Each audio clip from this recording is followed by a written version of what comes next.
บุญกุศลไปเรื่อยบ่ว่าสิบุญอันเกิดจากการให้ทานบุญอันเกิดจากจิตเจตนาในการรักษาศีลบุญอันเกิดจากการภาวนาบุญอันเกิดจากการชักจูงชักชวนคนอื่นมาทำบุญทำทานมาปฏิบัติธรรมบุญอันเกิดจากการอนุโมทนาสาธุกับ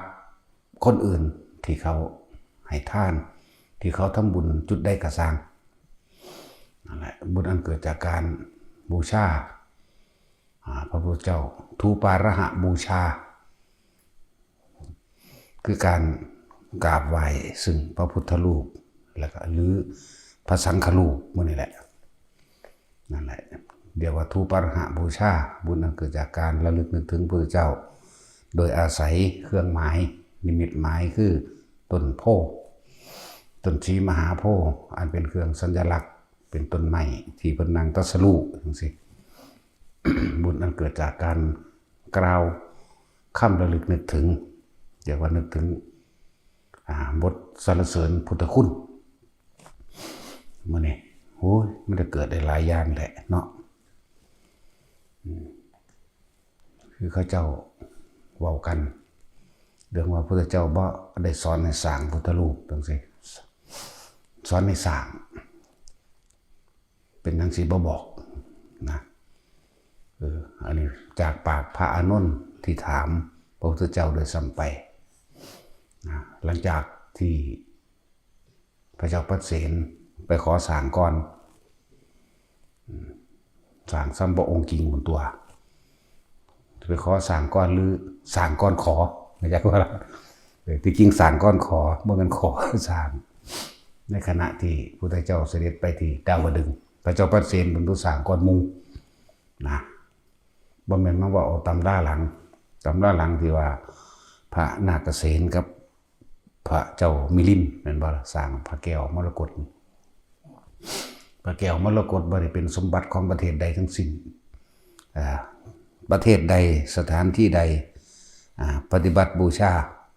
ประเทศนั้นสถานที่นั้นพระแก้วเพิ่นก็เสด็จไปคือมีหม่องปฏิบัติบูชาได้เพิ่นยังไปเหมือนกันกับพระบรมสารีริกธาตุหรือพระธาตุของพระอรหันต์ต่างๆหม่องใดที่มีการฝึกหัดปฏิบัติเพิ่นเอาบูชาของเพิ่นเอาการปฏิบัติบูชาได้จากว่าล่ะนั่นพระบรมสารีริกธาตุตลอดทั้งพระอธิธาตุอรหันตเจ้าทั้งหลายเพิ่นมาเองหรอกเสด็จมาเองหรอกบ่ฮั่นแต่ไปจากใดหรอกเนาะ ในสมัยนั้นก็ว่าสร้างเท่าองค์จริงเอาไม้จันหอมเอามาต่อกันเขาสะกอนได้จึงแกะสลักอย่างก็ล่ะหรือสมัยในสมัยนั้นมันต้นนี้ได้หนาได้ข้างแต่ว่าอาจจะต่อทั้งแขนทั้งขามันบ่อาจเลยเว้ยต่อกับต่อรถเอาเว้ยเนาะ สิอาจเห็นแล้วเว้ยกูสร้างเองก็แท้มันเป็นแมงเพิ่นสิมาเว้าให้กูเดี๋ยวนี้เนาะ นั่นล่ะไปขอบ่แม่นขออยู่แต่ว่าที่จริงสร้างแล้วก่อนขอนั่นแหละเพราะว่าบ่กล้าไปขอตอนบ่ทันได้เฮ็ดแต่เฮ็ดแล้วนี่นั่นแหละหลังจากนั้นพระอานนท์เพิ่นจึงมาถามทีหลังเด้จึงมีบันทึกไว้ในอรรถกถาแต่สำหรับปากพระศาสดาเองเพิ่นว่าออกมานั่นคือสมัยเพิ่นเสวยชาติเป็นพระโพธิสัตว์มโหสถบัณฑิตตอนที่เขาไปตีเมืองวิเทหะบ่แม่นเมืองอีหยังล่ะเมืองของพระเจ้าจุลลีพรหมทัตเจาะปากถ้ำจากน้ำทำท่าเอาสร้างเล่นน้ำตูมไปเพราะน้ำมันไหลลงไปหาเมืองนั้นเจาะปากถ้ำทะลุไปถึง4 กิโลเพื่อจะไปเขาในระหว่างทำกลางวังที่ไปเอาแม่ของพระเจ้าจุลนีพรหมทัตเอาแม่เอาเมียเอาลูกแล้วก็เอาลูกสาวที่เพิ่นใส่กลล่วงว่าสิไปแต่งงานนั่นน่ะนั่นแหละในการสร้างในภายใน4 เดือนนี่แกะสลักภาพสวรรค์ทั้ง6ภาพพรหมโลกภาพจิตรกรรมฝาผนังต่างๆนี่แล้วก็พุทธประวัติของพระพุทธเจ้ากัสสปะเพิ่นคือคิดออกเอา แต่เพิ่นบ่มีญาณเห็นบ่ล่ะสมัยนั้นเพิ่นก็เป็นคนธรรมดานี่แหละเพิ่นคือคิดออกเพิ่นคือบอกนายสร้างทั้งใดสร้างใดเขียนได้เห็นบ่นั่นแล้วผู้พระพุทธเจ้าประสูติตรัสรู้แสดงธรรมปรินิพพานสร้างเทวดาหุ้มล้อมเอาไว้แกะสลักอย่างงามเด้เพิ่นภาพวาดเด้ถ้าสิเปรียบเทียบซุมื้อนี้ก็คืออยู่ธรรมสันตาเด้ซับแล้วเขาคงเจาะไปบ่ได้เบิดให้เห็นสำนักเอาละเพราะได้หลักฐานเนาะเนี่ยการสืบพุทธศาสนามันแม่นสืบแต่สิเอาตะโตธรรมมาสืบกันเด้สืบด้วยพยานหลักฐานอันเป็นทูปาระหะบูชาสัญลักษณ์เครื่องหมายอันใดอันหนึ่งที่สื่อถึงบุคคลผู้นำธรรมออกมาแสดงคือพระพุทธเจ้าสัญลักษณ์อันเป็นเครื่องหมายของพระพุทธเจ้าเรียกว่าทูปาระหะบูชาพระสถูปนี่คือพระธาตุพนมเจดีย์อยู่พระธาตุพนมเขาตะเจดีย์เจดีย์สถูปเจดีย์หรือการปลูกต้นไม้สีมหาโพธิ์ที่เป็นสัญลักษณ์แห่งเครื่องตรัสรู้เห็นบ่ล่ะวัตถุปาระหะบูชาการสร้างแม้กระทั่งว่าอันเป็นสัญลักษณ์ที่ให้เขานึกถึงปั้นรูปม้ากันตะกะขึ้นมาจังซี่ก็เป็นสัญลักษณ์นั่นแหละ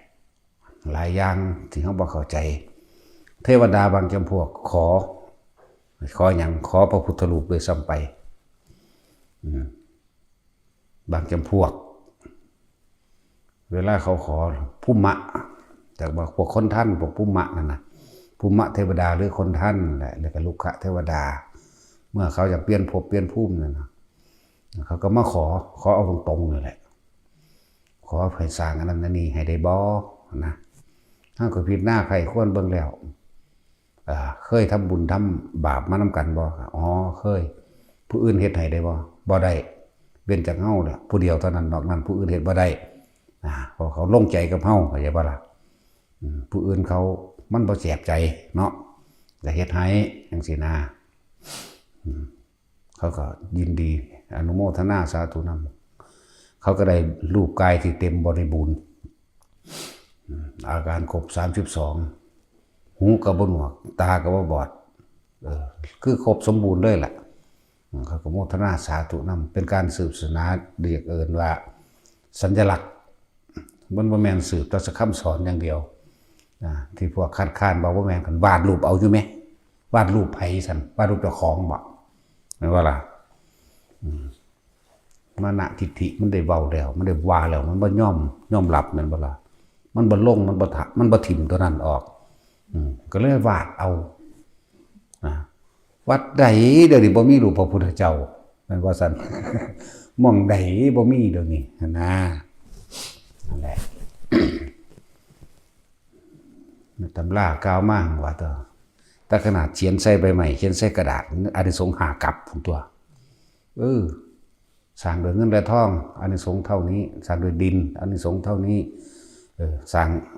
ที่อานิสงส์สูงที่สุดก็คือสร้างด้วยแก้วเรียกว่าล่ะแก้วมันชื่อว่าใดมันหลายอยู่ดอกเพิ่นไล่ลำดับมาอยู่นั่นแหละจังว่าเป็นหยังสิว่าสร้างเอาดินเหนียวมาปั่นมื้อนี้จังว่าทุกคนว่างจางค่ายลงเสีย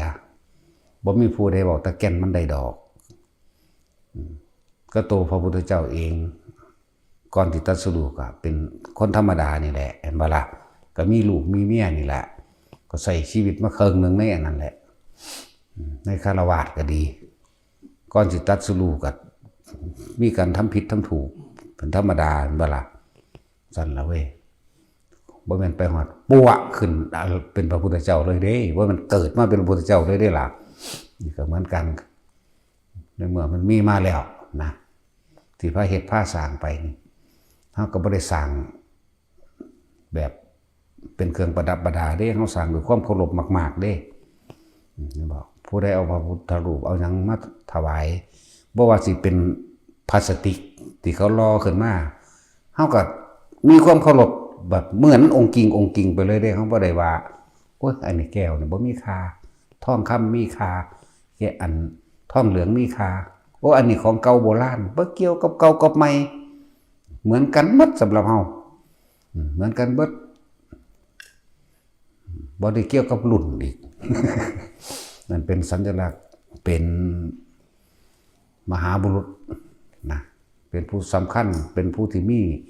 คุณสูงสุดของโลกของจักรวาลของในภพทั้งสามบ่มีหยังสิมีค่ายิ่งกว่านั้นถ้าเว้าเรื่องบุคคลดอกมันบ่ล่ะบ่มีหยังสิมีค่าสมมุติเจ้าดอกสร้างก็บ่แม่นว่าสร้างเป็นเครื่องประดับประดากาดเกลื่อนแล้วก็บ่แม่นว่าเฮาได้เที่ยวสร้างแต่พระพุทธรูปแหม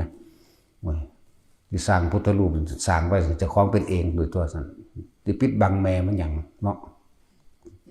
สะอ่อนอีหยังเป็นเนื้อเป็นหนังเป็นเอ็นเป็นกระดูกเป็นจิตเป็นวิญญาณขึ้นมาสร้างเพื่อหัวใจของขึ้นมานี่ล่ะมันสิเป็นหยังเงินนั่นล่ะพระพุทธเจ้าเฮาในสมัยเสวยชาติโพธิสัตว์บางชาติเป็นคนทุกข์คนยากเป็นคนเผาทานขายตัวเกิดไม่หาในระหว่างปลายสมัยของพระพุทธเจ้าองค์ใดองค์หนึ่งพระพุทธรูปที่หักที่ห่างเนี่ยไผสร้างพระพุทธรูปที่หักที่ห่างที่พังลงมาแล้วนั่นเพิ่นก็ยังไปบูรณะขึ้นเฮ็ดใหม่พยายามสุขขึ้นตั้งขึ้นให้ดีแล้วตรวจสอบเบิ่งแล้วเอ้าขอแขนหักปั้นเอาเพราะเป็นสร้างปั้นอยู่ดินเตาเผาทานอยู่แล้วนี่เตาเผาคือเฮาเดี๋ยวนี้แหละจะเอาดินไปปั้นเรียบร้อยก็เผาจนได้เนื้อแล้วก็เอาไปเชื่อมใส่กันจะเอาดินแหละเฮ็ดบ่ล่ะเนี่ยทั้งสั้นนี่อีกศาสตร์นึงในอีกศาสตร์นึงก็สร้างนิ้วมือนิ้วซี่หักนิ้วซี่นี่ขาดออกก็ไปวัดแล้วก็เอาดินเผานี่อีกศาสตร์นึงก็ว่าเอาดินนั่นแหละไปต่อนิ้วมือนั่นน่ะเฮ็ดให้เสมอกันแล้วก็บูชาไว้สวดนมัตถุพุทธานังนมัตถุโพธิญาณนะโมวิมุตตานังนะโมวิมุตติญาก็คักนั่นแล้วทั้งสั้นแล้วก็พระคาถาอันเป็นความเคารพนอบน้อมอันนี้บ่ฮู้ว่าเกิดขึ้นถึงยามใดมันไกลเกินนี่แหละมันเป็นเรื่องที่ไกลสมัยเพิ่นมาเกิดเสวยชาติเป็นนกนุ่งทองเลยซั่นคนคือว่าได้ซั่นมันบ่ล่ะผู้ใดเป็นผู้ว่าซั่นก็นกนุ่งทองตะกอนมุงบัดนี้มาเป็นพระโคดมพระแห้งแล้วเพิ่นก็ยังไปเอาอดีตนิทานของเพิ่นเองได้ล่ะนิทานแปลว่าเรื่องเล่าสืบต่อกันมาตามความเป็นจริงเด้บ่แม่นนิทานแต่งขึ้นเด้เข้าใจบ่ล่ะจังไปเว้าเรื่องว่าในอดีตชาติเราตถาคตเสวยชาติเป็นโพธิสัตว์ในกาลครั้งหนึ่งที่เมืองพาราณสีเนี่ยได้เกิดเป็นนกยุงทองนะแต่ทั้งสั้นตัวแล้วเพิ่นก็เล่าย้อนหลังไปอีกก่อนที่เป็นนกยุงทองเป็นอย่างเป็นกษัตริย์อยู่ในเมืองนั้นเป็นผู้ตั้งเมืองพาราณสีนั่นเป็นปูของปูอันพวกในเมืองไปจับเอานกยุงทองมากินมันตัวนั้นนะเพราะน่ะแล้วก็นั้นเพิ่นไปใส่อีกนะแน่ปฏิไลแล้วมันจบบ่เป็นแต่ว่าอันใดที่มันเป็นประโยชน์เฮ็ดไปโลดมันบ่เฮ็ดให้ผู้ใดตายดอกเนาะในเมื่อว่าบุคคลผู้ใดผู้หนึ่งบ่ข้อขาดบาดตายบ่เสียชีวิตบ่ทรัพย์สินเฮ็ดไปเถอะนะเหมือนกันแหละกับคำสอนใครก็ช่างถ้าเป็นไปในการแห่งความตรัสรู้ตามความเป็นจริงบรรลุธรรมถึงพระนิพพานบ่ต้องไปบายเบียงว่าเป็นคำสอนคนนั้นคนนี้เพราะนั่นคือธรรมเหมือนกันไม่ต่างกันเลยอย่างนี้ว่ามันบ่ต่างกันเด้เพราะนั่นคือธรรมเหมือนกันพุทธเจ้าบ่ได้เป็นผู้สร้างสวรรค์นรกบ่ได้เป็นผู้สร้างพระนิพพานพุทธเจ้าบ่ได้เป็นผู้สร้างธรรมนั่นว่าเข้าใจว่าล่ะบ่ได้สร้างสิ่งทั้งหลายเหล่านี้บ่ได้เป็นเจ้าของสวรรค์นรกตลอดทั้งนิพพานแต่ว่าพระองค์ตรัสรู้เห็นเป็นสยามผู้เห็นด้วยตนเองรู้ด้วยตนเองในสิ่งที่มันมีอยู่แล้วธรรมชาติของมันมีอยู่เป็นเช่นนั้นมันเป็นตถาตาธรรมชาติมีอยู่เช่นนั้นเป็นเช่นนั้นสวรรค์ก็มีอยู่เช่นนั้นตามคนทำดีพรหมโลกก็อยู่เช่นนั้นตามคนทำดีนรกก็มีอยู่เช่นนั้นตามคนเลวพระนิพพานก็มีอยู่เช่นนั้นตามบุคคลที่ว่างตัณหานั่นเพิ่นบ่ได้สร้างขึ้นเด้เพิ่นเข้าไปเห็นตามข้อเป็นจริงแล้วเพิ่นจึงนำมาสอน มาบอกแนวทางว่าเธอทั้งหลายทำอย่างนี้อย่างนี้ก็จะถึงเองแน่แม่นบ่ล่ะสั้นตัวจึงบอกว่าคำสอนใครก็ช่างเถอะถ้าให้มันเข้าถึงพระนิพพานได้นั่นคือทำเหมือนกันจังว่าที่บอกมานี่บ่อยากให้ทุกคนไปข้างไปฆ่าไปยึดสิ่งใดปล่อยให้หมดรวมลงคำนี้ก็เลยตัวสัพเพธรรมานารังพิริปัสสายะนี่มันบอกสิ่งทั้งหลายทั้งปวงไม่ควรเขาไปยึดมั่นถือมั่นนะว่าไผสิเว้าหรือบ่เว้าก็สร้างมันนั่นแหละแต่คือหญิงตัดอ้อยทุกอยู่ในขันธ์ห้าทุกอยู่ในขันธ์สี่ทุกอยู่ในโลกนี้ลงก่อยผู้เดียวโอ้ละนอมันก็ล่ำไปของมันเด้อพระองค์หนึ่งเอามาไข่ข้อละพิจารณาบรรลุอรหันต์ไหมเขาก็แต่งก่อนล่ำแต่เขาพุ่นนั่นบ้าล่ะจริงๆเขาก็ได้ยินได้ฟังมาจากหมอล่ำที่ล่ำถึงคำสอนพุทธเจ้าล่ะคือเฮาซุมื้อนี้แม่นบ้าล่ะกากุสันโธโกหน้าก็มันกากุสันโธข้าพเจ้าขอกราบไหว้เคารพน้อมถึงพระกากุสันโธโกนะมะนาสะและพระกัสสโปและโคตโมตลอดทั้งในอนาคตภาคหน้าสีอริยะมีไตรโยนเขาก็ยังล่ำอยู่เนาะนี่เฮาล่ำก็เป็นอยู่ได้แห่งบ่ล่ำซื่อมันสิม่วนโพดล่ำก็เป็นอยู่เด้อแต่เสียงอ๋อ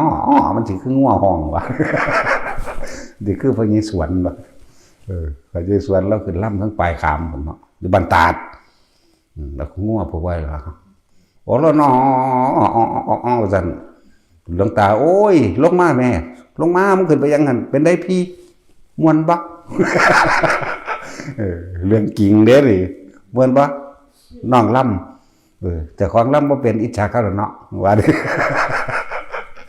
นี่ธรรมดาว่าแล้วก็หยอดแล้วเนาะ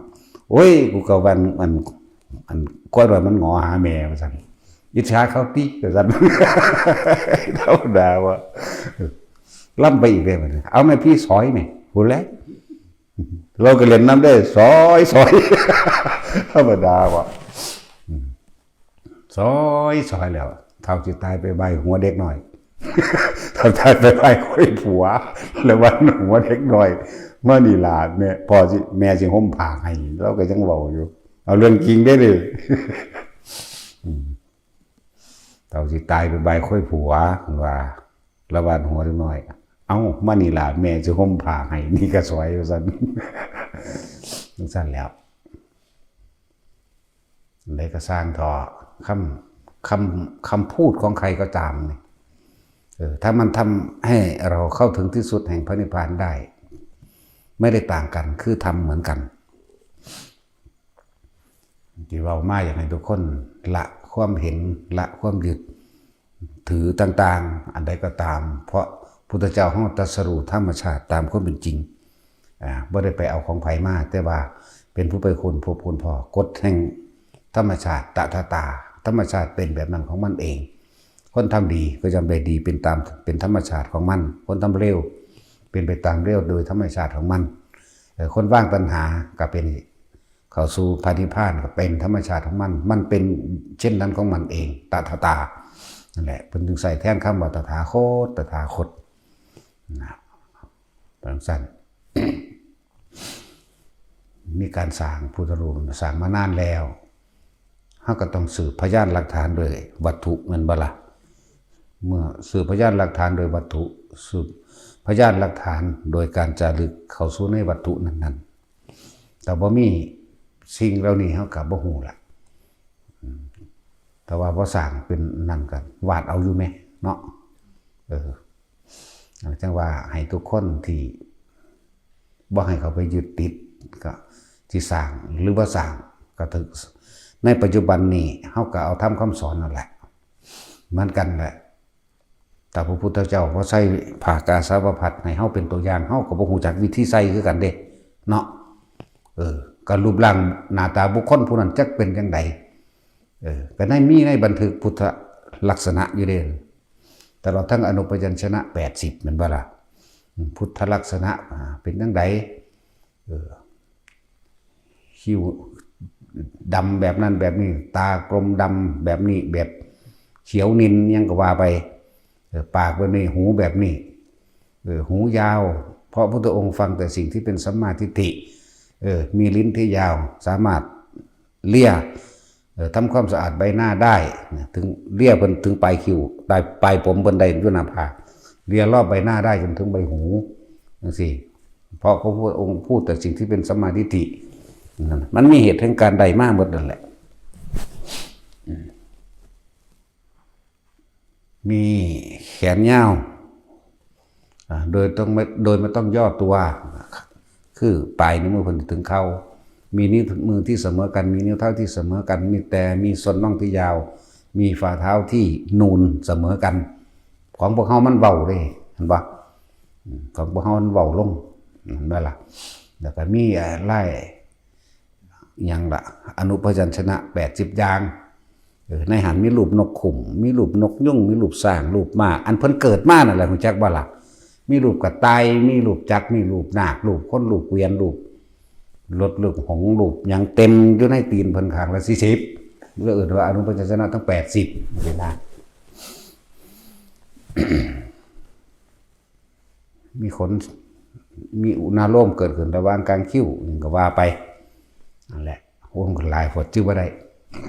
ชื่อว่าได้นั่นแหละสร้างพุทธรูปไม่ว่าเล็กหรือใหญ่ถ้าจะพูดถึงนะอานิสงส์5 กัป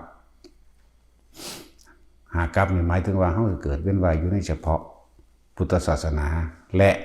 เป็นบุคคลที่มีรูปร่างครบสมบูรณ์บ่พิการบ่ปากแหว่งเพดานโหวบ่หูกินบ่นิ้วขาดบ่อีหยังก็แล้วแต่คือสมบูรณ์ตลอดจนเท่าตายหรือ5 กัปนี้นั่นแหละมันก็มีอยู่ในหนังสือไปอ่านเอาอันนั้นมัน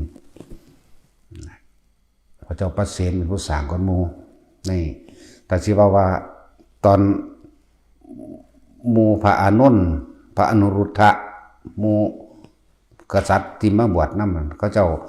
ตอนนั้นเพิ่นบ่ทันได้บรรลุเพิ่นก็ปั้นรูปเหมือนอยู่ได้ล่ะเขาเจ้าเอาดินเหนียวน่ะมาปั้นนะครับแต่ว่าปั้นตอนนั้นปั้นตอนเป็นเจ้าชายบ่ทันไปบรรลุนะพ่อเพิ่นคิดฮอดพ่ออีพ่อใหญ่สุโธธนะนั่นน่ะคิดฮอดหลายเฮ็ดจังไดน้อเนาะนั่นแหละเหมือนเลยอยากให้ของขวัญพ่อเนาะก็เลยไปปั้นรูปเหมือนเพิ่นแต่ว่าก็เอาผ้ามาห่มไว้เด้เอาผ้ากาสาวพัดไปห่มไว้อยู่นั่นแหละแต่ที่ว่าก่อนหมู่จักถ้าว่าปั้นรูปเหมือนนั่นก็มีอยู่แล้วรูปเหมือนตอนบ่ทันได้ตรัสรู้แต่ถ้าตอนตรัสรู้แล้วพรรษาที่7หรือที่8นี่ล่ะไป8หรือ9นี่ล่ะที่เพิ่นเสด็จไปดาวดึงส์นั่นพระเจ้าพระเสนเป็นผู้สร้างไว้สร้างไว้แล้วก็ไปเพิ่นเสด็จลงจากดาวดึงส์สู่เมืองสังกสนครทำบุญแล้วนิมนต์เข้าวังบัดนี้ก็เอาตั้งไว้ในแท่นอีกทีนึงพอตะเพิ่นเดินเข้าไปพระพุทธรูปองค์นั้นทำความเคารพน้อมเด้พระพุทธรูปน่ะรูปเหมือนน่ะนะย่อกายขึ้นแต่ก็ทำความเคารพน้อมจะโกมหัวลงพระเจ้าบอกว่าอาวุโสตรงอยู่ที่นั่นแหละไม่ต้องมาทำความเคารพเราตถาคตเพราะต่อในการต่อไปในภายภาคหน้ารูปเหมือนนั่นนะจะเป็นตัวแทนสืบศาสนาแทนเราตถาคตโดยถูปาระหะเข้าใจว่าโดยถูปาระหะบูชาโดยวัตถุเพราะจากนี้ไปตถาคตตายแล้วกับบ่มีผู้ใดรู้ว่ารูปร่างกายนั้นอย่างเราตถาคตเป็นเช่นไรให้อาวุโสจงอยู่เช่นนั้นเถิดนะนี่แหละนี่เบาที่มาต่อมาพระเจ้าประเสนไปถามอานิสงส์กับพระอานนท์แต่พระอานนท์เพิ่นก็บ่รู้อานิสงส์ก็เลยต้องไปถามกับพระพุทธเจ้าเข้าใจบ่ล่ะก็มันก็ยังมีเอวเมสุตังเอกังสัมปยังภควาก็มีมาอยู่ไผสิว่าเป็นคำแต่งใหม่หรือแต่งเก่าก็สร้างเขาเข้าใจบ่ล่ะก่อนพระพุทธเจ้าสิเกิดเป็นเสวยชาติเป็นโพธิสัตว์ก็สร้างมาอยู่ตลอดเดี๋ยวว่าล่ะชัดแล้วที่เด่นชัดเลยคือพระมโหสถเต็มเลยอันนี้ตั้งแต่วันจุติกิจพุ่นเพิ่นเขียนสลักเอาไว้นะบ่ล่ะนั่นแหละบรรจุตุจิตแม่ฝันว่าจังซี่ประสูติตรัสรู้ปรินิพพานเนี่ยก็ว่าไปแม่นเบิดเลย ตลอดทั้งสั่งสาวกซ้ายขวาหลายยาวเด้4 กิโลเห็นไหมอันเพิ่นวาดไว้ไหม บันทึกเป็นพุทธประวัติของพระพุทธเจ้ากัสสปะ4 กิโลจนว่าออกจากปากถ้ำนี่เขาสู้ออกจากปากถ้ำแล้วข้ามเรือไปซึ่งว่าสิเขาเขตแดนเมืองเขาจะของเมืองวิเทหะพระเจ้าจุลนีพระมทัต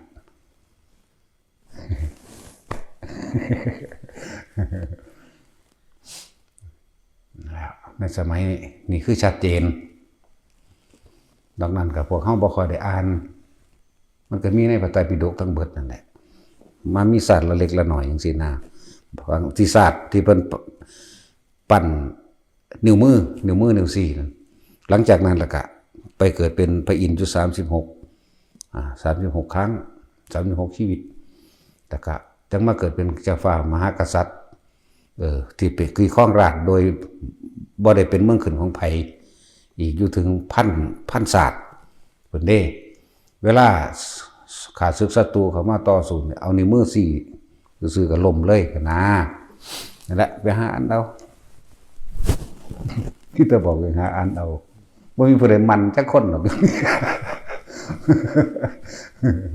จักสิบอกไผบอกเจ้าของนี่แหละบอกเจ้าของนี่แหละไปทบทวนเอาของเฮาอ่านแต่อายุ10บท13 ปีเป็นเน้น13 ปีอ่านแล้วอ่านอีกอ่านแล้วอ่านอีกอ่านพระไตรปิฎกนั่นแหละ13 14 15 16 17 18 19ซึกนั่นแหละเรื่องสั้นอ่านอยู่เรื่องสั้นอ่านหลายแบบเพราะมันอ่านแต่ของสธรรมภักดีแต่ว่ามักของสธรรมภักดีแล้วก็มาอ่านของพวกยุล่าอ่านของพวกมกุฏ ก็เลยหูว่าอันนี้ตัดออกอันนี้เพิ่มเขายังก็ว่าไปนั่นแหละแล้วเขาจะมาถอดแล้วก็ไปศึกษาของหลวงพ่อพุทธทาสพุทธวจนะที่เป็นเรียกว่าพุทธโคตเฉพาะคำสอนพุทธเจ้าแบบนี้คำสาวกแบบนี้ก็ว่าไปเขาจังหูจักแยกออกมาได้นะนั่นแหละหรือบางครั้งก็ว่าเพิ่นว่าอภิธรรมบ่สำคัญเหมือนกันบ่แม่นมนุษย์นี่บ่เข้าใจดอกเพราะว่าการเทศอภิธรรม7นั่นบ่ได้เทศอยู่เมืองมนุษย์เทศอยู่เทวดาเทศอยู่ดาวดึงส์แม่เพิ่นอยู่ดุสิตแต่ว่าดาวดึงส์ถ้าสิพูดถึงว่าเป็นเมืองหลวงของเทวดาของสวรรค์ทั้ง6ชั้นกามาพัชรสวรรค์นี่6ชั้นดาวดึงส์นี่จุฬามณีนี่เป็นศูนย์ร่วมเวลาสิทำบุญทำทานวันพระวันหยังก็แล้วแต่เถิดถ้ามีภิกษุผู้ทรงฤทธิ์นะบางองค์ขึ้นไปเทศนาก็จะสิร่วมมาฟังก็บ่ได้มาทั้งเบิดดอกเพราะมันก็เป็นธรรมดา ผู้เคยทำบุญทำกรรมรวมกันหรือผู้ต้องการสร้างบารมีของต่อไปในข้างบนกลับมาฟังเลื่อนขั้นเป็นสั้นต่อไปก็ได้เอาจากยุดาวดึงขึ้นยามาก็ได้ขึ้นดุสิตก็ได้ขึ้นนิมมาก็ได้หรือขึ้นไปทางพรหมก็ได้แล้วก็หรือบรรลุไปเลยในคุณก็ได้นั่นแหละคือคนเฮาเดี๋ยวนี้แหละคือคนเฮานั่นแหละบ่ได้ต่างกันเพราะก็สัตว์เหมือนกัน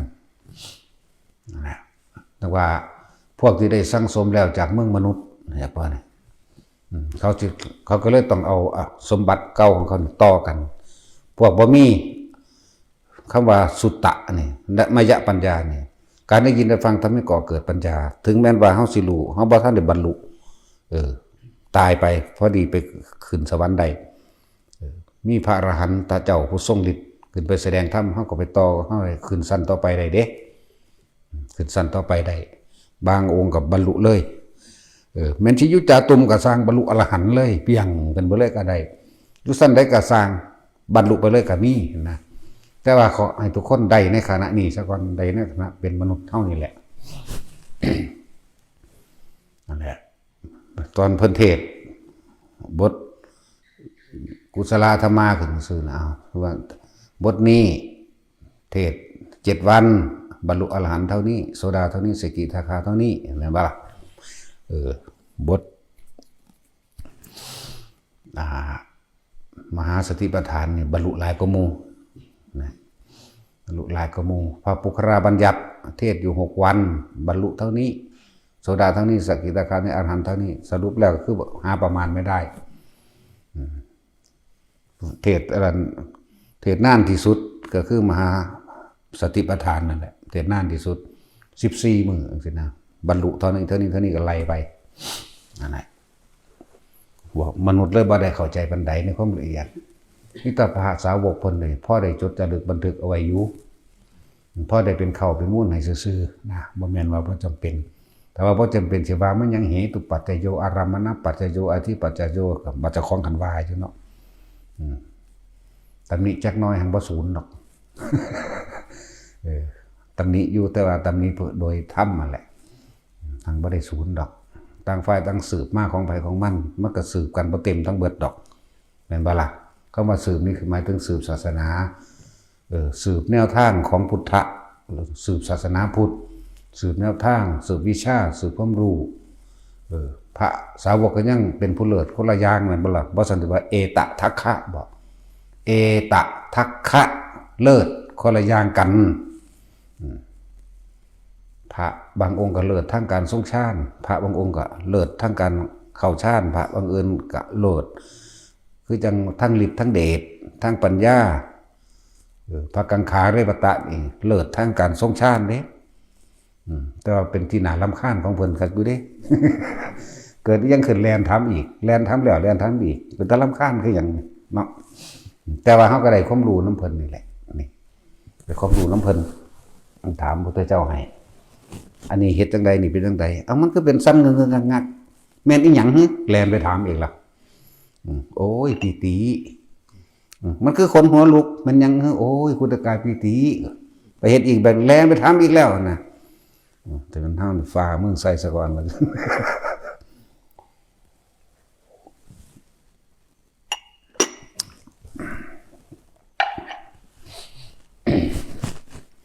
นี่พูดถึงว่าให้ทุกคนว่างเกี่ยวกับว่าคือเฮาบ่ต้องไปยึดติดถือมั่นอีหยังกับไผก็สิแสดงออกมาแบบนี้อยากบ่ล่ะคำพูดของใครก็ช่างเถอะถ้าเป็นธรรมทำให้บรรลุเข้าสู่พระนิพพานได้ไม่ต่างกันนั่นคือธรรมเหมือนกันบ่ให้เขาไปยึดติดบ่ให้เขาไปอันนั้นอันนี้ให้ไปของไปฆ่านะการสร้างพุทธรูปมีมาก่อนพระเจ้าเกิด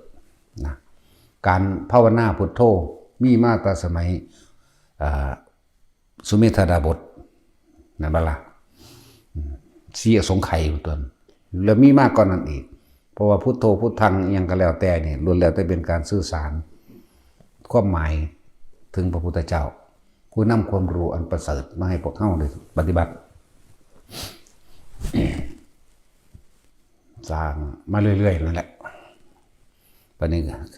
การสืบศาสนามันก็บ่แม่นว่าจังซี่เอาตะแกนมันมาเว้าเนาะจังซี่แล้วมันก็มีสร้างวัดสร้างว่าเป็นธรรมดาเป็นอารามเป็นที่อยู่เป็นอาศัยเนาะที่อยู่อาศัยแต่บ่มากครับอันผู้มีปัญญามากคือพระสารีบุตรสร้างพระไตรปิฎกนี่จนก็เฮ็ดหนังสือพระไตรปิฎกกันในสมัยสั้นพระอนุมัติสีแน่พระอีหยังแน่หลายอยู่หรอกบ่แม่นว่าถ้าสร้างแต่ยกตัวอย่างมาผู้เดียวผู้อื่นก็สร้างคือกันนั่นแหละเนาะหังยกมาผู้เดียวไปยกเบิดหันมันก็สิพอได้ล้านพระธรรมขันธ์แล้วแต่สามีก็ยังอ่านบ่ได้อยู่บ่แล้วอยู่บวชเข้ามาอยู่ในทำเฮาเบิ่นอ่านจบจักคนล่ะบ่พระเฮาก็เลยเนาะจบจากองค์ละบุภาษาแข่แหล่ทั้งในตู้ทำตรงนั้นนั่นว่าล่ะฉบับสีแดงๆนั่นที่ว่าสอธรรมหกดีไม่100 เล่มอันสีน้ำตาลใหม่นั่น80 เล่มสีฟ้าน่ะ45 เล่มแน่มีทุกฉบับได้ยินนี่นั่นว่าล่ะหังสิอ่านได้เท่าใดนะนั่นแหละจะหาอ่านเบิดทุกฉบับแล้วหังบ่แม่นอ่านอยู่ในนี่ก็อ่านอยู่หังบ่แม่นทันได้เบิดเพราะเฮาอ่านมาก่อนนั้นแล้วตั้งแต่พูนวัดสุวรรณวาส ก็ไปคนไปเอามาทีละเล่มจบแล้วก็เอาไปเน็บไว้ก็เอาเล่มนี้เจ้าว่าเน็บเล่มไปเลยว่าแม่นแค่นั้นเด้เป็นตลอดอันอยู่ตลอดคือละ5 ปีกว่าๆบ่พอหากว่าๆเป็นเน้นอันนั้นศึกษาตลอดบ่แม่นแค่อ่านเด้บัดนี้อันของเล่นที่ว่าแก้วมาเล่นนี่ได้ก่อนนั้นแต่เป็นเน้นพุ่นเด้อันเล่นบางสิก็คือพวกกันว่ามันคือโยกคักแท้มันคือสั้นคักแท้คือบางเว้นมันถามมึงอยู่ผู้เดียวมึงก็เอาแม่งเต็มที่โลดนะก็ยังว่าอยู่กูก็เฮ็ดก่อนนั้นอีกตัวว่ะนี่แนวถาดถาวายเข่านี่เห็นบ่นี่เป็นล้อนี่เอาเองเอาขึ้นมานั่งจับไว้มันก็หมุนคงลงขวาขาอยู่ผู้เดียวตัวบังคับมันแล่นต่ำพุ่นต่ำพี่ก็เฮ็ดได้เบิดตัวสาซ้ำนี่ก็ยังว่าเฮ็ดเล่นเฮ็ดฝึกโอ้ยมันม่วนยังได้เฮ็ดเอาเองเฮ็ดอยู่ผู้เดียวนี่เฮี้ยวอยู่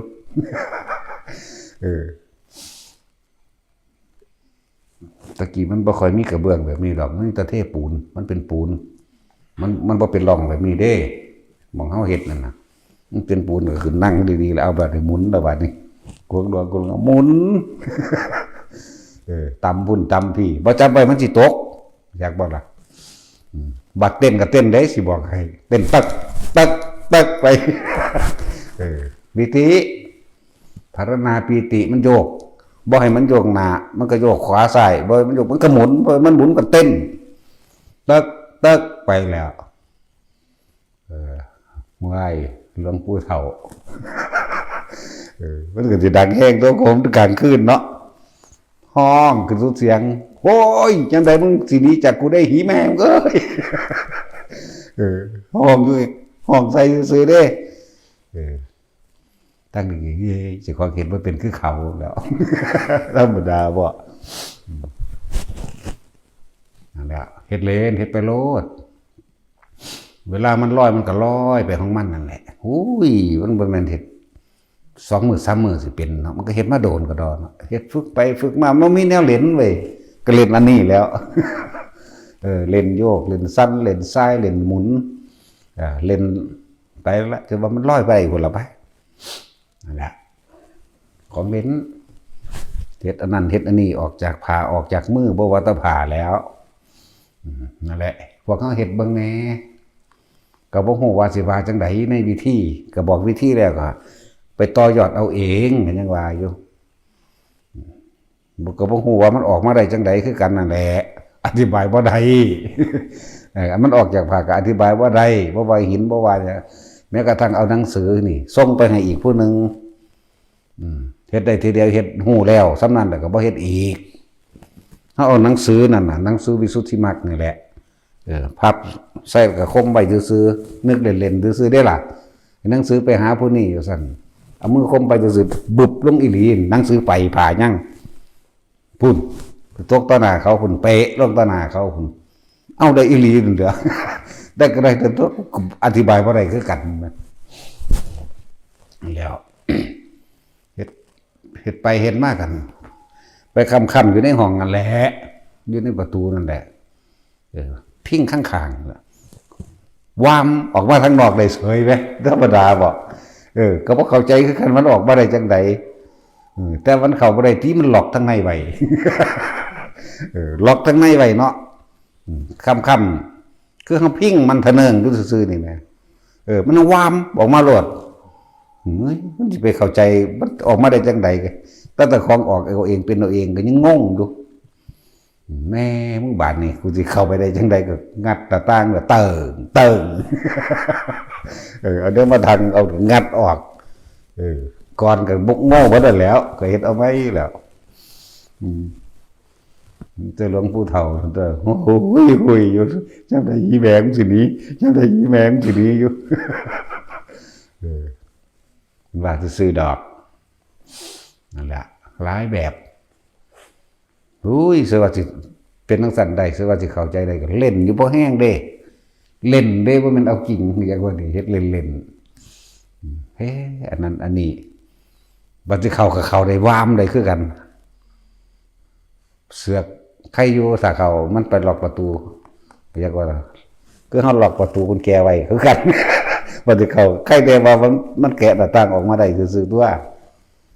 ทั้งสั้นแล้วใครแน่ออกตั้งหน้าต่างปกติบ่ได้สูงนะหน้าต่างก็พอดีเพียงเอิกหนึ่งตรงหลักนั่นแหละหลายอย่างที่เฮ็ดเล่นมาเด้อบ่ซั่นสิบอกให้พากันเล่นไปเว้าเลยอย่าใครพูดทำเลยเสียเวลาคือเขาเว้าโอ้กูบ่เห็นว่าอันผู้เว้านั่นเดินจงกรมทำนาทีหรือส่องลมอยู่ตลอดบนมือเบิดเว้นซอกๆดอกเว้ยเนาะไผเว้าก็สร้างเว้าด่าแมงเบิดนั่นแหละบ่ได้สะอ่อนดอกว่าเห็นว่าสิส่องอยู่ในลมตลอด24ชั่วโมงหรือเอายืนเดินนอนอยู่กับลมเอาจะไปทำอย่างอื่นเอาเว้ามาแม่เจ้าก็กินข้าวมึงจับลมอยู่บ่วะเนาะบอกว่าแม่งั้นผู้เพิ่นบรรลุแล้วเพิ่นบ่เว้าเด้นั่นแหละเพิ่นบ่เว้าดอกมันเป็นเครื่องอยู่พระเจ้าเฮาก็สอนให้พวกเฮามีเครื่องอยู่มั้ยเรียกว่าวิหารธรรมมั้ยบางคนก็อยู่ในปฐมฌานทุติยฌานตติยฌานจตุตฌานแล้วก็อรูปฌานในอากาสานัญจายตนะฌานอากินจัญญานังวิญญาณัญจายตนะมั่งอากินจัญญายตนะมั่งนั่นเองว่าสัญญาณสัญญายตนะมั่งเขาจะก็อยู่ของเจ้าเข้าออกสลับเล่นเป็นตั้ง4น่ะนั่นล่ะคือภาคกังขาเรวตะเพิ่นก็เลยเป็นผู้ชินชำนาญในการเข้าออกในการส่งเข้าออกและทรงนั่นแล้วในรูปฌาน4อรูปฌาน4สมาบัติ8มันตัวบางเพิ่นจังซั่นแล้วอยู่ไปหั่นแหละเป็นเครื่องอยู่ซ้ำตายแล้วมันมาล้มหายใจเองดอกบาดก่อนสิตายมันคนเฮาบาดใจสิขาดมันสิมาอยู่นี่เองดอกนาฝึกรถนาที่บอกว่าเกิดนั่นขึ้นก็สร้างพวกเจ้ากรรมมาล้มก่อนนั่นน่ะบาดสิตายคนมันเคยฝึกแล้วมันยอมรับมันทำใจแล้วแม่นบ่ทันได้ชินชำนาญก็สร้างมันสิคว้าใส่ไผคิดถึงไผซอยเฮาบ่ได้มันกลับมาล้มเองดอกนาขอให้ฝึกไว้เป็นแนวทางเถอะ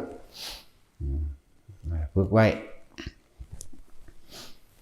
แล้วพูดถึงว่าการสืบพุทธศาสนาการสืบแนวทางของผู้รู้โดยธรรมะการสืบธรรมะบ่ได้ว่าทูปาระหบูชาบุญอันเกิดจากการทูปาระหบูชาบางคนบ่เกิดมาบ่เคยเห็นแม้กระทั่ง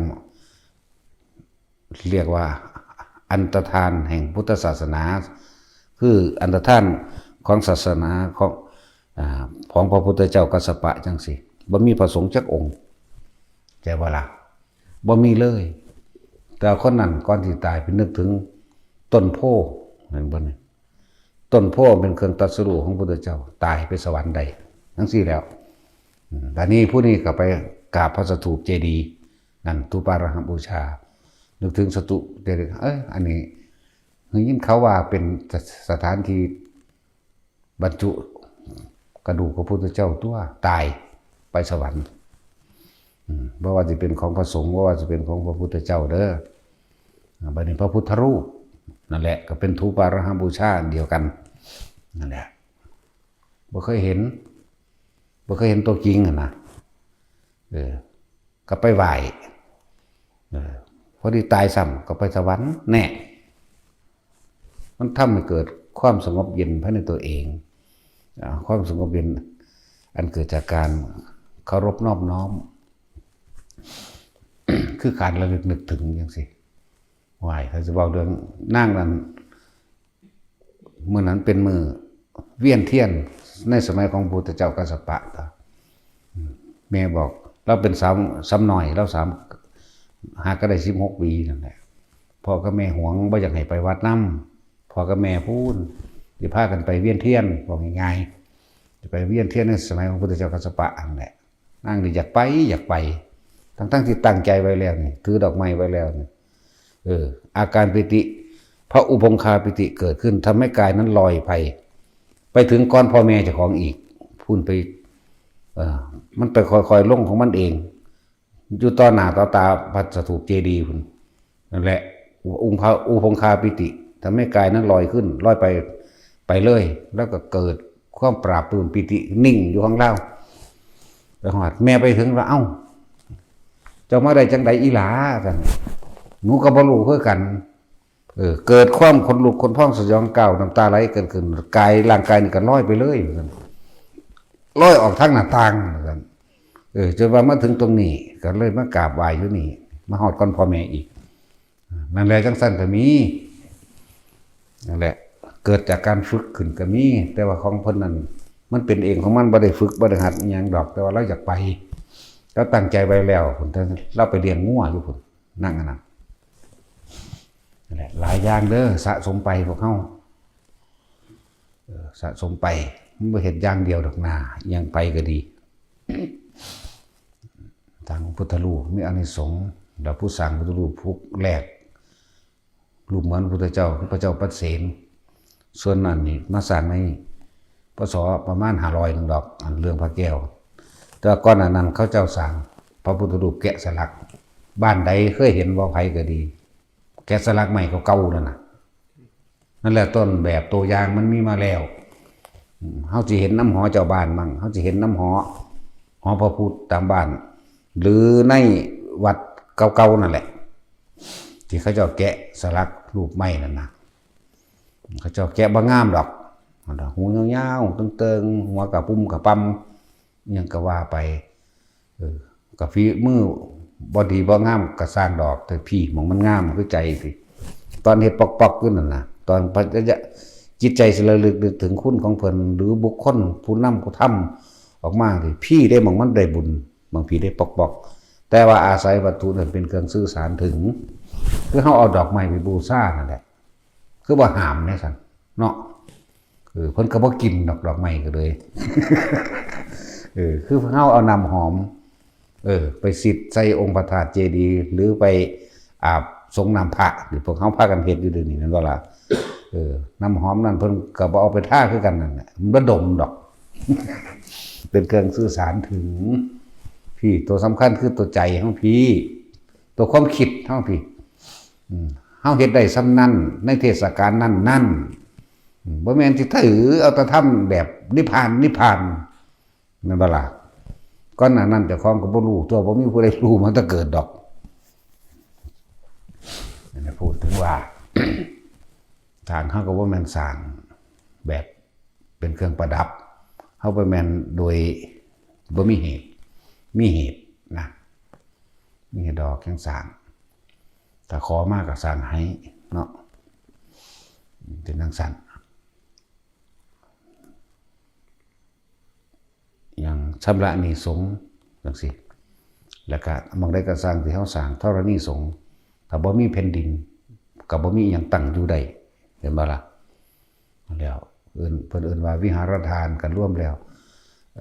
บ่ว่าเจ้าสิทานหยังมากก็สร้างเพิ่นถ้าสิเว้าเรื่องทานตั้งแต่สัตว์เดรัจฉานเกิดเป็นคนมีอยู่มีกินถึง100ศาสตร์จังซี่ไป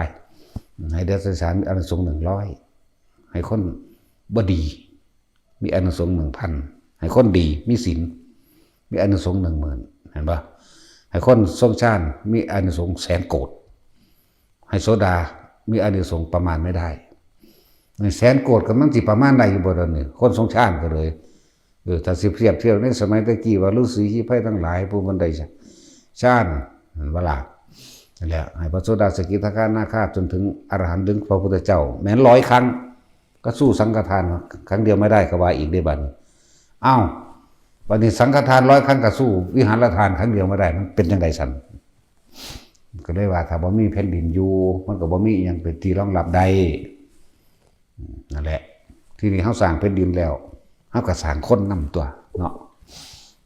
สร้างคนตัวบัดนี้คือเฮาสร้างวัดนี่เฮาก็ต้องได้แผ่นดินก่อนเด้เฮาจังมาอยู่ได้เนาะใส่แผ่นดินนี้ไว้แล้วนี่เป็นธรณีแห่งหมู่สงฆ์ไว้เป็นประโยชน์แห่งคนส่วนรวมแล้วเขาก็ต้องเอาพระพุทธรูปมาไว้เป็นสัญลักษณ์ว่านี่แผ่นดินนี้สถานที่นี้วัดนี้พระสงฆ์นี้เกิดขึ้นเพราะมีพระพุทธเจ้าเห็นปะนั่นแหละจังว่าบ่แม่นโดยอำนาจบารมีบารมีอย่างเฮาดอกสถานที่แห่งนี้เกิดขึ้นได้เพราะว่าพระพุทธเจ้า วัดใดเลยบ่มีพระพุทธรูปแต่ว่าบ่มีอีหลีมันก็ยังวาดเอาอยู่ไหมเนาะมีคือเก่านั่นแหละมันจะมาปฏิเสธหลายทิ่มซะออกซะตัวนั้นยอมรับมันแล้วก็ทิ่มไปซะบ่เห็นว่าสิมีประโยชน์อีหยังในการไปขัดไปขวางไปข้างไปฆ่ามันบ่ล่ะนั่นแหละว่าบางพวกข้างว่าสร้างพุทธรูปเป็นบาปเท่ามีดินตัวแสดงว่าพระเจ้าแผ่นดินนี่เป็นบาปอย่างหนักเพิ่นมีเงินหลายมันสร้างได้หลายเนาะคือบ่กล้าว่าผู้แล้วโอ้นั่นก็ว่าไว้กษัตริย์องค์ใดบ่สร้างเลยนี่ในพุทธศาสนานี่เห็นบ่ล่ะแสดงว่าพระเจ้าอโศกบาปหลายคือกันเนาะมันสร้าง 84,000 หมดเลยว่าธรรมดาเด้โอ้คือสิให้แล้วบาปหลายแท้นั่นแหละพวกบ่เห็นจริงเป็นซั่นจังว่าจะไปคัดค้านเด้อผู้ใดสร้างเกี่ยวกับสิ่งเหล่านี้เฮากราบพระพุทธรูปนี่เฮาบ่ได้กราบตรงที่ว่าเป็นหินเป็นทรายเป็นภาพวาดดอกเฮาบ่ได้กราบกระดาษลายเส้นนั้นนี่เฮากราบธรรมะคือบุคคลผู้นี้เป็นผู้เอาความจริงออกมาแสดงให้พวกเฮาได้เกิดดวงตาเห็นธรรมได้เห็นความจริงได้เดินตามบ่ล่ะบ่ได้ว่าตรงนั้นเด้อตั้งแต่ภาพพ่อแม่เจ้าของหังมีคุณแต่เจ้าของผู้เดียวเอาเจาะนึงตัวแม่นบ่ซั่นอันนี้คุณแสนโกรธจักรวาลพุ่นแม้มันเป็นจังสิกราบบ่ได้ตัวนี้เนาะสำหรับพวกที่ไปว่าแต่พ่อกับแม่เจ้าของก็ยังกราบอยู่พวกบ่กราบพ่อแม่เลวกว่าสัตว์เดรัจฉานกันแล้วกันนามันบ่ล่ะซั่นแล้วภาพพ่อแม่ก็ยังกระดูกพ่อแม่ก็ยังเอามาไว้เนาะมันเหมือนพระอรหันต์ได้ล่ะอรหันต์ของพวกเจ้าเองของเฉพาะบุคคลเองมันบ่ล่ะมันเปรียบเทียบนะบ่เป็นพระอรหันต์ของโลกของสามโลกธาตุด้วยล่ะมันเปรียบเทียบเป็นคนเฮาเคารพนับถือพ่อแม่เพราะว่าอนันตริกรรมเกิดขึ้นได้ฆ่าพ่อกับแม่ก็เป็นอนันตกรรมได้ฆ่าพระอรหันต์ก็เป็นอนันตกรรมเหมือนบ่ล่ะเขาเจ้าได้เทียบมาแบบนั้นเป็นอรหันต์ของลูกไผลูกมันพ่อไผแม่มันบ่แม่นของโลกแจกแจงรายละเอียดปีกสะเก็ดปกิณกะย่อยๆให้ฟังอันกราบต้นไม้สีมหาโพธิ์อันเป็นเครื่องหมายตรัสรู้ของพระพุทธเจ้าก็ยังเป็นบุญใดเป็นสวรรค์ใดไหมสถูปพระเจดีย์แห่งว่าเป็นรูปอย่างตัวเป็นสถูปเจดีย์ส่วนตัวเนาะยังไปได้สังเวชนียสถานสถานที่สำคัญต่างๆอันยำให้เกิดจิตใจมันฮึกเหิมต้องการปฏิบัติตามบุเมนสลดสังเวชให้ห้องเด้เข้าใจว่าสังเวชนียสถานที่ทำให้จิตใจกล้าหาญเด็ดเดียวสถานที่เฮ็ดให้เฮาฮึกเหิมขึ้นเข้าใจบ่ล่ะสถานที่ของผู้มีชัยเด้นั่นน่ะที่หยังที่ประสูติเหมือนภาษาที่ตรัสรู้ที่ปรินิพพานเหมือนบ่ล่ะก็ยังสั่นตัวที่แสดงธรรมนั่นได้ทั้งเบิดเฮานี่เห็นต้นม่วงเขาก็ว่าม่วงนี่เป็นม่วงตรัสรู้ของพระพุทธเจ้าอีกองค์หนึ่งที่เพิ่นเอาต้นม่วงนั่นเป็นต้นสีมหาโพธิ์ใช่บ่ล่ะต้นว่ากับพระพุทธเจ้าองค์หนึ่งต้นมณีโคตรคือต้นไส้ก็เป็นพระพุทธเจ้าองค์หนึ่งต้นปาเป้งคือต้นโพเฮาเอิ้นโพนี่จริงๆคำว่าโพนี่มันรวมเบิดโดเด้จักว่าล่ะโพธิญาณเด้อันม่วงตรัสรู้สัมมาสัมโพธิญาณเด้เอิ้นรวมเบิดแล้วซุมื้อเฮาเอิ้นต้นโพต้นอัศทพฤกษ์ต้นไม้อันนี้ไม่ใช่ที่บุรุษทั่วไปจะเข้าถึงได้เรียกว่าอสัตตบุรุษนี่ละสัตตบุรุษนี่ละพฤกษ์ต้นไม้ที่ไม่ใช่บุคคลทั่วไปจะเข้าถึงได้เรียกว่าอสัตตพฤกษ์นั่นแล้วแปลใครๆปานนี้ละเว้ยเนาะยันบ่เข้าใจอะไรกันเลยเนาะต้องเป็นเฉพาะมหาบุรุษเท่านั้นตัวต่อมาเอิ่นไม่พันปีมาเอิ่นต้นปาเป้งนั่นแหละต้นปาเป้งกันเลยต้นไม้ยางปาเป้งนะต้นไม้ยางพวกเขามาเอิ่นต้นโพนี่มันร่วมเบิดเลยเด้บางองค์ก็ตรัสรู้ที่ต้นกากระทิงจากว่าล่ะก็เขาปลูกนี่ต้นกากระทิงก็ดีบางองค์ก็ตรัสรู้ที่ต้นไผ่ใหญ่บางองค์ก็ตรัสรู้ที่ต้นไม้จำปาต้นแคฝอยต้นสึกมื้อนี้ต้นไม้ตรัสรู้ บางทีเขากับถ้าเขายกมือไหวต้นไม้ต้นใดต้นก็สิว่ากูเป็นบ้าวะบ้ากับบ้าตัวเนาะกูบ้าพระพุทธเจ้าไหมบ่แม่นธรรมดาเด้จักบ่สัญญามันเกิดขึ้นนิมิตโดยสัญญามันเกิดขึ้นเห็นพระพุทธเจ้าองค์นั้นนั่งอยู่ในต้นไม้ต้นนั้นพระอนุมัติสีกากระทิ่งบอกจังซี่นะพระพุทธโคดมเฮากระต้นปลาเป้งบอกจังซี่นะนั่นแล้วพระปทุมจังซี่ต้นกากระทิ่งจังซี่อยู่นึงต้นไผ่ใหญ่มั่งต้นลกฟ้านี่ก็มีเห็นบ่ล่ะต้นแค่ฝอยต้นลกฟ้าต้นช้างหนาวมื้อนี้ต้นสึกไผ่ใหญ่ต้นมะม่วงต้นประดู่นี่เรียกว่าต้นโพทั้งเบิดก็แค่ว่านี่พวกเฮาเอิ้นว่าโพเฮาแต่เฮาเข้าใจว่าอันนี้คือต้นโพเด้อันที่พวกเฮาเห็นซุมื้อนี่ตั้งแต่มันก็แยกเริ่มก็บ่ผิดดอกเพราะว่าโพธิญาณต้นไม้ที่สำเร็จสัมมาสัมโพธิญาณ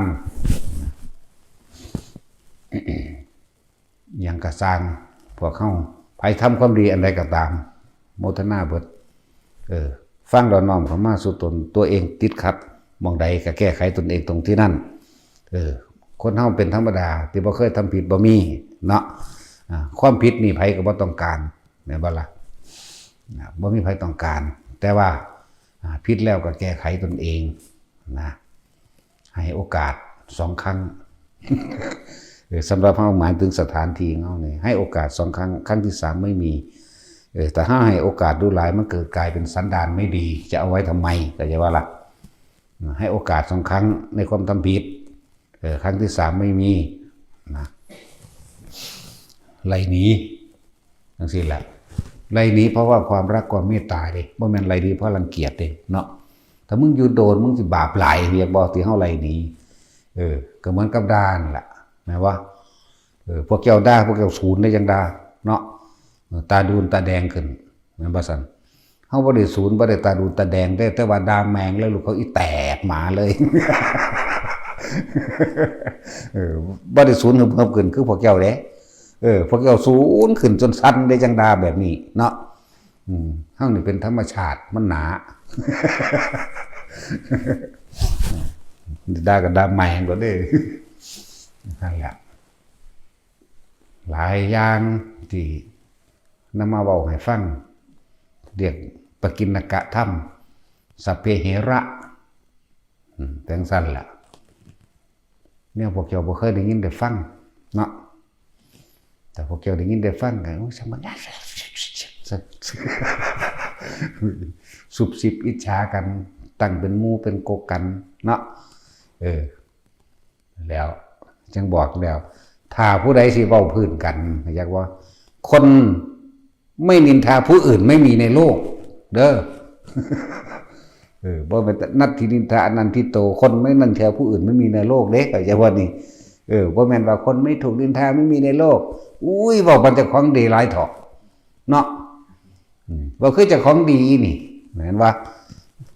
คนไม่นินทาผู้อื่นไม่มีในโลกหรอกโดยเฉพาะกูนี่แหละให้ว่าจังซี่บาดนี้เด้อนัตถินินทาอนันทิโตคนไม่นินทาผู้อื่นกูไม่นินทาผู้อื่นไม่มีบางที่กูไม่เคยนินทาไม่มีเลยกูนินทาตลอดล้วนจังสั่นจ้ะคือพวกเฮาอยู่ในกันนี่อยู่นำกันให้ฮักกันจะแตกแยกสามัคคีกันถ้าผู้ใดผู้หนึ่งชักสูงชักส่วนกันนินทาผู้นั้นผู้นี้ในคณะในหมู่คณะนี่เขาจะว่านี่เศร้าอย่าเว้าเจ้ามาหยังแต่ว่าเจ้ามาหยังเจ้ามาจับผิดผู้นั้นบอกจับถือผู้นี้บอกด้อยค่าคนนั้นให้ค่าคนนี้บอกอะไรจังว่าถามตัวเองเด้อผู้ใดเว้าพื้นกันนั่นเอาไปมาเนี่ยอย่าฮู้เด้มันบอกว่าจังได้เกาะเด้นั่นเริ่มแตกแล้วเด้เขาจะบ่นี่คนผู้เดียวเว้าอยู่ในกลุ่ม4 คนเนี่ยเว้าพื้นผู้นี้ให้ฟังแล้วก็เว้าพื้นผู้นี้เว้าพื้นผู้นี้เว้ากลับไปกลับมาเอาไปมามันเว้าพื้นทุกคนมันนินทาเบิดทุกคนเลยคนที่ถูกนินทาใน4 คนมาผิดกันเองได้บัดนี้จังซั่นแล้วนี่แหละจังว่าย้ำเตือนไว้เสมอ ต้องทุกคนต้องสามัคคีกันเตือนกันเวลาพวกเราสิ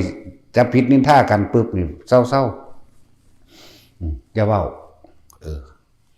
ถามตัวเองด้วยหลวงพ่อว่าเจ้ามาหยังมึงมาหยังหลวงพ่อว่ามึงมาหยังเด้พวกเจ้าว่ากันเองว่าเจ้ามาหยังให้ว่าล่ะจะมาจับผิดเพิ่นบอกหรือจับถูกเพิ่นบอกจะมาให้ค่าคนนั้นคนนี้หรือจะมาด้อยค่าคนนั้นคนนี้บอกเนี่ยแต่ว่าหาค่าตัวเองบ่ได้เลยเนาะตัวเองบ่ได้มีค่าได้จึงไปให้ค่าแต่ผู้อื่นแม่นบ่นั่นแล้วมันมีมาเรื่อยๆดอกแนววันนี้เขาก็ปราบมาเรื่อยๆแหละ บอกครั้งที่ 1ให้ไปแก้ตัวบอกครั้งที่ 2ให้ไปแก้ตัวครั้งที่ 3ไปซะจากที่นี่อเปหิไล่ออกขับออกเพราะสงสารจากว่าล่ะมันสิยุย่งเป็นสังฆเพศผู้เดียวว่าธรรมดาเด้สังฆเพศน้อยๆเด้เฮ็ดให้หมู่คณะในพวกเดียวกันแตกแยกความสามัคคีเป็นสังฆเพศน้อยๆอยากว่าได้กระตกนรกอยู่เด้น้อยๆก็เลยลองเบิ่งแม่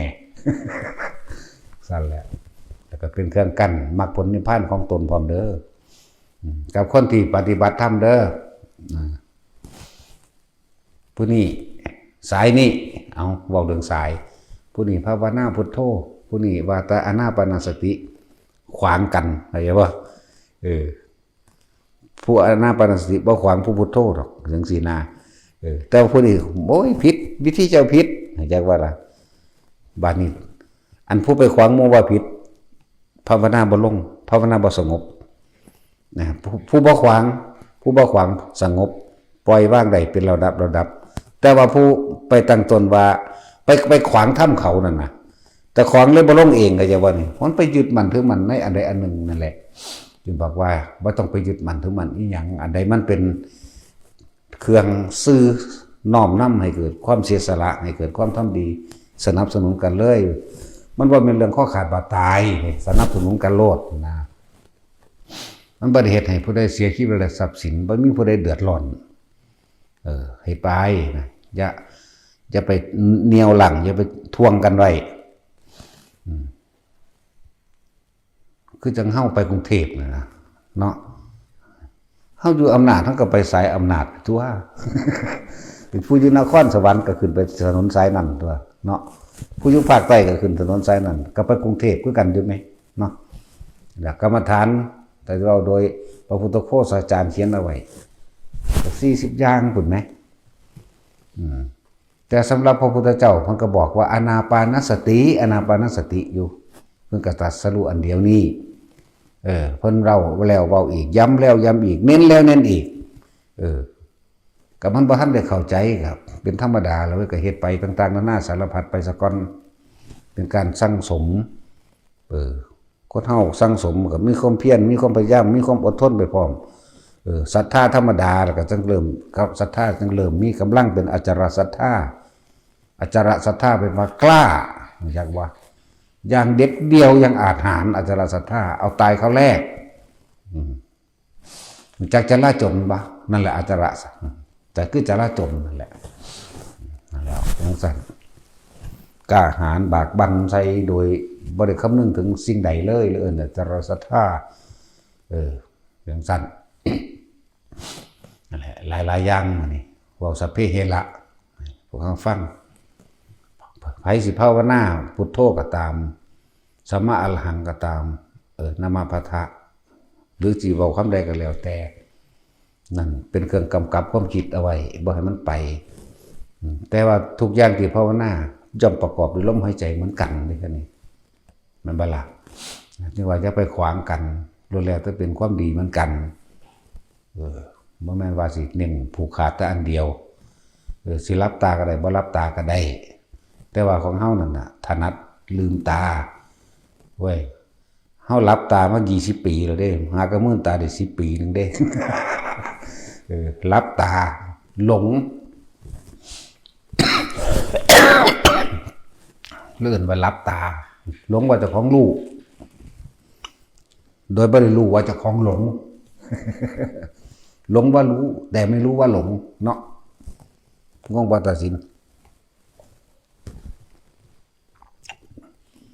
บ่มีหยังได้สึงลึงได้ตัดสินจักสิเว้าใดๆคือมันเป็นสมองก้อนหินนะ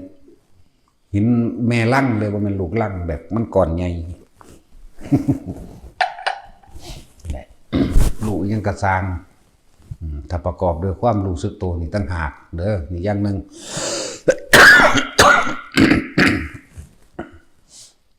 พวกเขาเฮ็ดไป พวกหลายๆอย่างให้ฟังพวกสิน้อมเขามาแต่ว่าในสถานที่ของเขาเองในหมู่คณะทั้งเบิดบ่ว่าพระภิกษุสงฆ์มื้อนี้ถ้าสิเว้าเพิ่นกันสิเว้าให้กัน เอาพระวินัยขึ้นมาเว้ากัน บ่ได้ให้เอาความเห็นตัวเว้า พวกเขาอยู่ได้เพราะว่าหยังอยู่นี่เขาบ่มีระเบียบเขาบ่ได้ตั้งกฎหลวงพ่อนี่บ่มีกฎมาจากว่ากฎระเบียบบ่แม่นกฎไปทุดงกฎทุดงก็บ่มีเพราะว่าเขาขอไปเบิดแล้วผู้ละสิ้นผู้ละอันสีกเอาโอ้ยจังมันจะเอาไปหาแหมมหยังเนาะมันว่ากูขังอะไรบ่ขังทั้งใดไปบิณฑบาตเหยียบก้อนหินซะกูก็โยะลงอยู่ มันเจ็บอยากว่าล่ะ มันสีปันกันเบิดล่ะจะสิไปหยังเผาถิ่มแมงโดนทั้งแล้ว บ่มีกฎระเบียบที่ตั้งขึ้นโดยลำพังตนเอง แต่พวกเขาอยู่ในกฎระเบียบของอริยวินัยทุกคนบวชเข้ามาปุ๊บก็แจกให้โลดบ่ให้แต่หลวงปู่ไหวแล้วอ่านบ่ได้ให้หมู่บอกเอาเข้าใจว่าล่ะหลวงปู่ไหวนั่นน่ะแล้วอ่านหนังสือบ่ออกแต่ว่านับเลขกับทอนเงินถึกปึ๊ด บ่ว่าสิเป็นสตางค์กับกระถือ นะเลี้ยงลูกใหญ่จบปริญญาเบิดนะตัวลูกใหญ่ขึ้นมาเป็นบาเป็นหยังล่ะเป็นหนี้ปึ๊ดเอาโลดปานนั้นว่าเรียนสูงพอบ่ได้เรียนหนังสือลูกเรียนจบปริญญาใหญ่ขึ้นมาหาได้การงานที่ดีสบายบ่เคยลำบากซ้ำคือพ่อคือแม่เนาะอันว่าตาจุ้ยกับแท็กซี่แต่ว่าเป็นหนี้พุ่นละ3 ล้าน4 ล้านโอ้มันเป็นบ้าอีหยังบ่สู้อันผู้บ่เรียนซ้ำเนาะมันบ่หลักสั่นแล้วหังหาหังหนัก นักหนีแล้วหมู่ภิกษุสงฆ์เฮาการว่ากล่าวตักเตือนซึ่งกันและกันให้ว่ากล่าวโดยพระวินัยเด้บ่ได้ให้เอาอารมณ์เด้ ให้เอาพระวินัยนั่นแหละหมู่นี้ก็คือกันพวกเฮามาหยังเข้าใจว่าล่ะถ้าสิเว้าพื้นกันนินทากาเล่กันอยากว่าล่ะเจ้ามาหยังหลวงพ่อว่าเจ้ามาหยังวางที่สว่ากล้าเว้าอ้างหลวงพ่อก็ได้แม่นบ่ล่ะแต่ว่าบ่ต้องมาซอหลวงพ่อเด้บ่มัก ขี่ซอตอแหลระวังดีๆเด้อันแลนมาเสนอหน้าเฮ็ดเอาหน้านี่ได้หนีเด้สิบอกให้เด้อ บ่ได้มักจังเม็ดเด้ได้หนีหลายเลยเด้อันพวกมาขี่ซอตอแหลมาเอาหน้านี่ผมทำเพื่อหลวงพ่อเด้ว่าซั่นอุ้ยถ้ามึงเดินจงกรมส่อ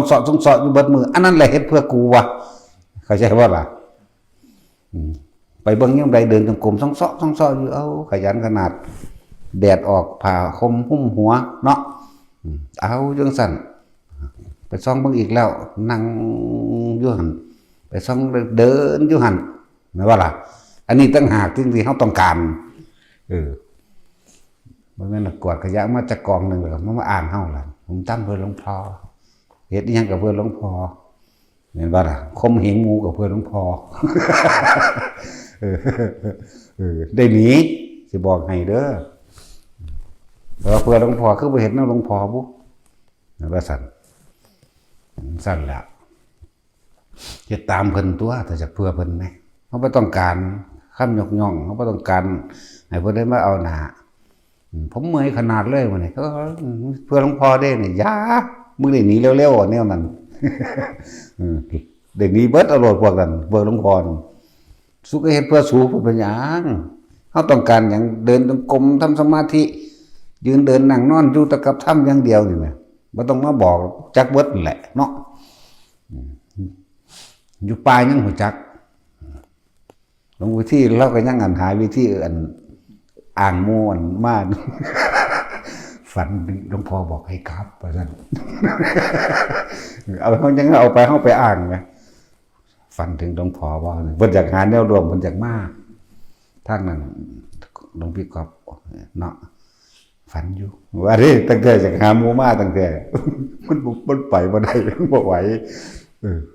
ให้เขามาโกะที่ไปครับสั้นแล้วอีกพวกหนึ่งมันดันสักวันเด้ฝันหรือบ่ฝันก็บ่ปากบ่ปากยังสั้นแต่เขายังอ่างได้อ่างอยากมาผู้ไปอ่างอื่นบ่ไหวไปบ่ได้ขาแข็งโอ้ยถ้าหน้าร้อนนักกว่านี้อีกคนละแบบอันนี้มันหนาหนาวขนาดเดินตุดงหนาหนาวเนาะมันก็จังเป็นจังซี่หน้าร้อนอีกแบบนึงได้บ่นี่โอ้ยพี่คือสิตับออกทั้งในนี่คือสิเปื่อยออกตัวทั้งในร้อนบัดนี้เพิ่นจังสิพากันถอดผ้าได้บัดนี้เขาจะว่าเพิ่นร้อนผิดถ้าผู้ใดคิดแบบนั้นเด้อเอาแต่เพิ่นเอาผ้ามามัดใส่แอวดอกเพิ่นนึงตะอังสะตากแดดไปผิดเด้อนั่นแล้วหังคุ้มเลยตัวร้อนหังคุ้มตัวมันสิเย็นเข้ามาทางในเองของมันดอกนั่นแล้วหน้าร้อนให้แบบนั้นหน้าหนาวกับเหมือนกันก็ให้ห่มเหมือนกันจังซั่นกินน้ำหน่อยๆเอาตัวจิบเอาตัวบ่ซั่นขามก็โต้นกระตึมปานถุงยางใส่น้ำบ่ได้ขาบ่ธรรมดาเด้โอ้ยมันเคยเป็นมาก่อนถึงบอกเป็นทุกคนว่าแม่นว่าบ่เป็นนั่นแหละว่าเพิ่นหิวน้ำที่น้ำเย็นๆเพิ่นสิสแตกบักหลายๆได้เอือกอักคือเขาได้วันที่แรกมันพากันแบกน้ำอยู่ได้มันแบกเนาะเฮ็ดไปมันหนักดีโยนถิ่มไปเรื่อยนี่ธรรมดาบ่หน้าร้อนก็จังนึงหน้าหนาวก็จังนึงนะเพราะคนมักหน้าหนาวบัดนี้ย่างก็สบายพอดีย่างบ่หยุดอยู่แล้ว หน้าร้อนก็แต่เฮาปรับได้แล้วนั่นร้อนหรือหนาวบ่อาจสามารถเฮ็ดอันตรายเฮาได้ดอกร้อนหรือหนาวไม่อาจสามารถทำอันตรายเราได้ดอกเข้าใจบ่ล่ะเบ็ดยังเฮาได้บ่มีอิทธิพลหยังกับเฮาหน้าร้อนเฮาคุ้มผ้าซั่นตัวจังบ่ล่ะคุ้มผ้าคุ้มไหล่นี่ตอนแรกมันร้อนอยู่เดี๋ยวก็ปรับของมันเองเข้าใจบ่ล่ะนั่นแหละตั้งหากบางพวกบ่เข้าใจเพิ่นเอาผ้ามันพันใส่แอวดิหรือว่าเพิ่นเอายัดใส่นั่นเพิ่นใส่ตั้งสะเพิ่นอยู่ในป่าดิซั่นเนาะได้บ่แม่นเข้าบ้านแต่เข้าบ้านให้คุ้มไหล่เข้าบ้านเป็นกิจการต่างๆให้คุ้มไหล่นะหลายอย่างก็ดอกไปบ่รอดเพิ่นอ้างว่าฝันเห็นหลวงพ่อแสดงว่าหลวงพ่อให้กลับเพิ่นว่าแต่มันไปบ่รอดบ่ไปอีกดอกว่าได้บัดนี้บ่ไปก็บ่ไปก็บอกตอนที่แรกแล้วตัวว่าบ่ต้องไปดอกบ่ให้ไปผมอยากไปเด้อซั่นคุ้มขออยากไปเด้ว่าต้องไปดอกอยู่นี่แหละซั่นอยากไปหาประสบการณ์นำเขาว่าเด้เดือนเดียวโอ้ยขี้หิบขี้กากเพิ่นก็ชวนกันมาที่เพิ่นจะถามแล้วก็ผู้บักกอบเนาะฝันเห็นหลวงพ่อว่าแต่อยากหาแนวรวมจากมาพอได้อ่างแต่ว่าผู้เดียวก็บ่ได้เสียหนาต้องหาแนวรวมตัวไปแล้วยังซีบ่ยังงั้นแม็กเจมเนาะไปพวกนั้นจักหน่อยมันสิฝันเห็นหลวงพ่อบ่ซั่นล่ะถ้าฝันเห็นหลวงพ่อบักโกมึงไปหาเขาเด้ฝันเห็นหลวงพ่อมึงได้ยากบักโกโลดบักโกไปครับปุ่นมุกดาหารสกลปุ่นนั่นแหละหาประสบการณ์ไปคือว่านั่นแหละดีอยู่ดอกก็ได้ไปเห็นครูบาอาจารย์หลายองค์พากันขึ้นไปหากราบหลวงพ่อคันชิดเพิ่นจังซี่หลวงพ่อคันชิดจากกันอยู่ดอกนะวัดดอยต้องมาเจดีตั้งนานนั่นแหละตั้งนานแล้วล่ะเพิ่นสิชื่อเฮาได้บ่รู้แล้วเนาะนั่นก็บ่ชื่อดอก แต่ว่าถ้าเห็นจังชื่อดิจังจำเด้แต่บ่เห็นกันแล้วไปเลยแต่ก็เว้าถึงอยู่แต่ว่าผู้ใดอยู่ทั้งพุ่นทั้งมุกดาหารผู้ไม่ห้าวผู้ไม่หวกหรอกเนาะ ผู้ไม่ห้าวซื้อเพิ่นซื้ออันนั้น ก็แวะเข้าไปฝึกหัดปฏิบัติน้ำเพิ่นนั่นแหละแล้วพระดีองค์หนึ่งก็เลยบ่ดีแต่เฮานี่แหละด่าแต่คนเนาะสมาทาน